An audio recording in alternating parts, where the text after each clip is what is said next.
Good morning, everyone.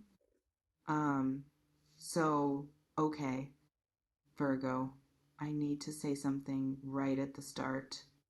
Something that I want you to take seriously, more seriously than you might be inclined to.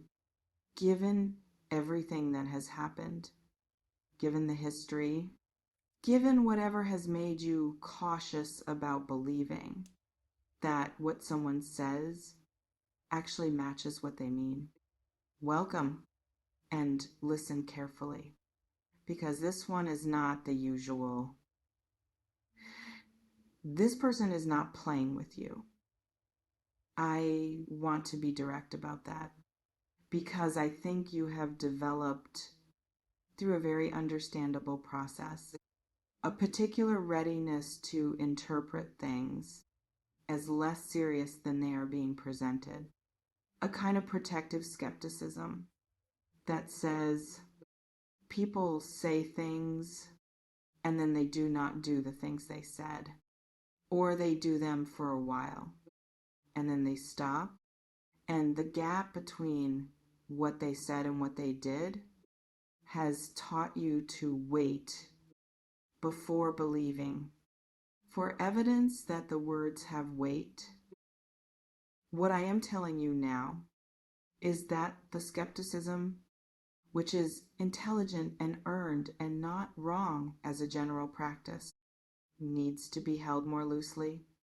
With this specific person, in this specific situation, because what they are bringing is not performance. It is not the managed version of sorry, designed to produce a specific response from you. Without the actual internal shift that would back it up, what they are bringing is real. I want to describe what real sorry looks like from the inside of the person carrying it, because I think you need to understand the specific texture of what is happening in them to receive what they are offering in the way it deserves to be received. Real sorry, the kind that comes after someone has actually sat with what they did and understood its full weight and understood what it cost the person they did it to, rather than only understanding what it cost themselves. In the outcome, real sorry does not feel like a relief the way performed sorry does. Performed sorry is a release of the pressure of the guilt through the act of saying the words. Real sorry does not release the pressure, it deepens it, because real sorry involves holding the full weight of what was done, including what it cost the other person, rather than just the version of events that centers one's own experience of the situation. And real sorry, once it has arrived, does not leave easily. It stays as a kind of presence that does not resolve until something genuine has been done with it. I want to speak about the difference between these two kinds of sorry, because I think you have experienced both. And knowing the difference will help you recognize which one this is. When it arrives in front of you, focuses on the relationship, on restoring what was lost, on fixing the outcome, on getting back to a place of connection, because the disconnection is uncomfortable. It asks, can we be okay again? Rather than, do you understand what I did to you?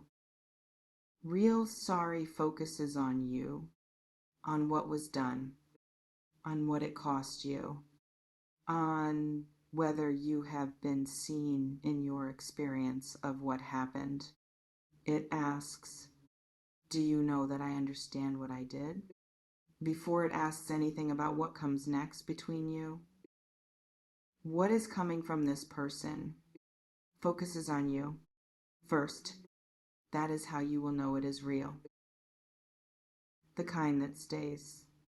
The kind that has not resolved, despite time passing, despite whatever they may have done to try to make peace with it internally, or to move past it, or to convince themselves that what they did was understandable in context, or that you have moved on, or that the situation is sufficiently resolved, that their carrying of it is no longer necessary.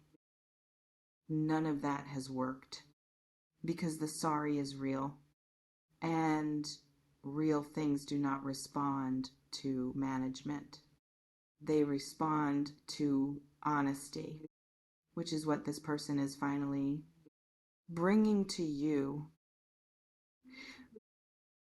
Let me tell you what the not playing looks like, because the title says not playing with you. And I want to explain what I mean by that specific phrase. In this specific context, not playing means no strategy. This person has not sat down and calculated what approach will most likely produce the outcome they want from you.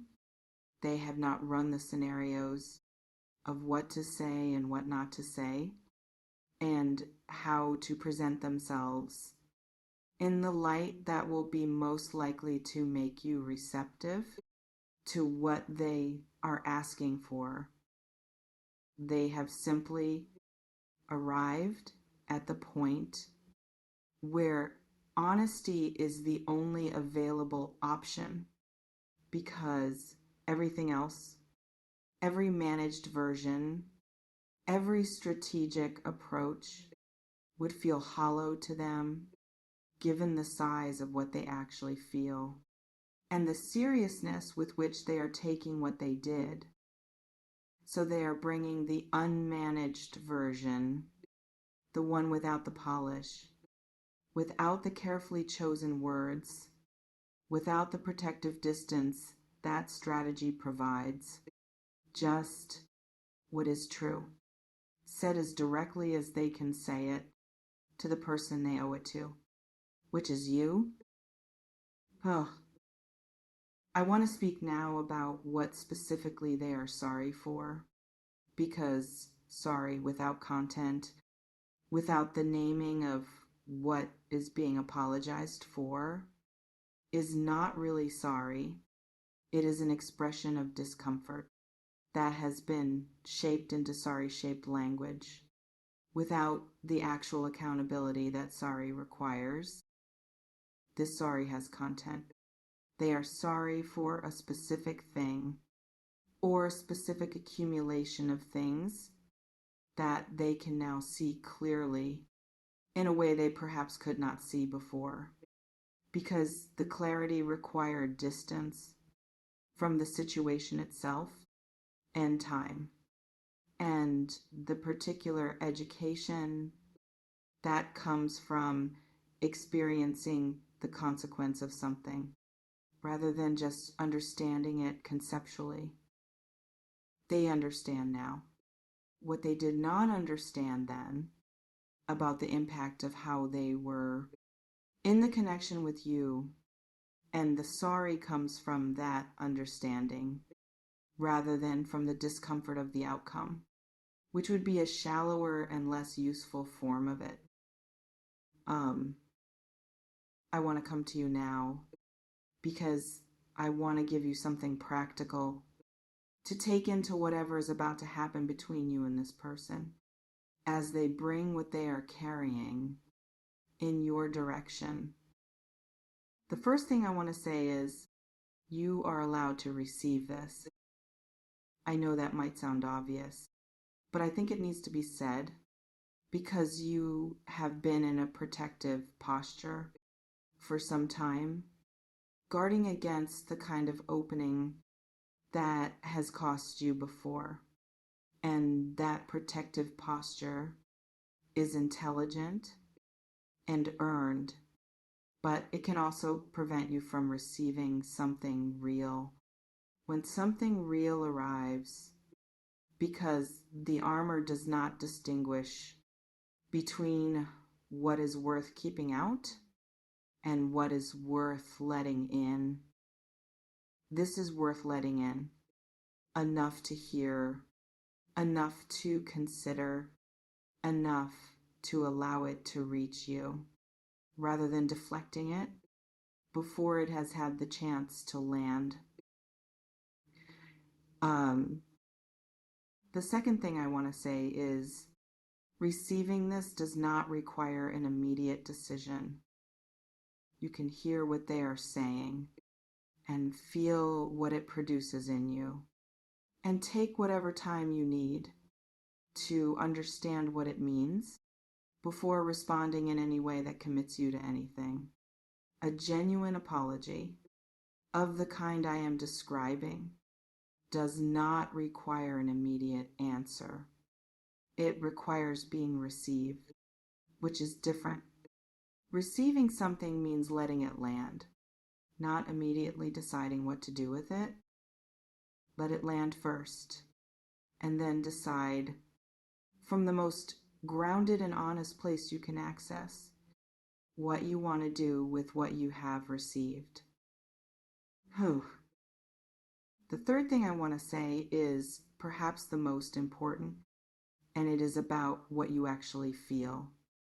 When you let yourself be honest, before the protective mechanisms arrive to complicate the honesty, what do you feel? When you think about this person sincerely coming to you with the real version of sorry, without strategy, without management, with the specific accountability of someone who has sat with what they did and understood its full weight and is bringing that understanding to you as honestly as they can, what do you feel? Before the mind gets involved, in the first honest moment, that feeling is information. The most important information available as you decide what comes next. Damn is right. Because this is not the usual, this is not the managed sorry, or the sorry that serves primarily to relieve the person saying it. This is the kind that comes when someone has done the internal work of actually understanding what they did and who they did it to and what it cost, and that carries the weight of that understanding into the space between you with the full intention of leaving it there rather than carrying it back home unexpressed because the moment was never right, or the courage was not sufficient, or the protection of not saying it felt more survivable than the vulnerability of saying it fully. They are saying it fully without the protection. That takes something, real something, the kind that only arrives when the caring about the person you wronged finally becomes larger than the fear of being vulnerable in front of them. It has arrived for them in relation to you. Receive it as it deserves to be received, with the full presence of someone who has earned the right to require real things from the people in their life. This is real, and it is for you.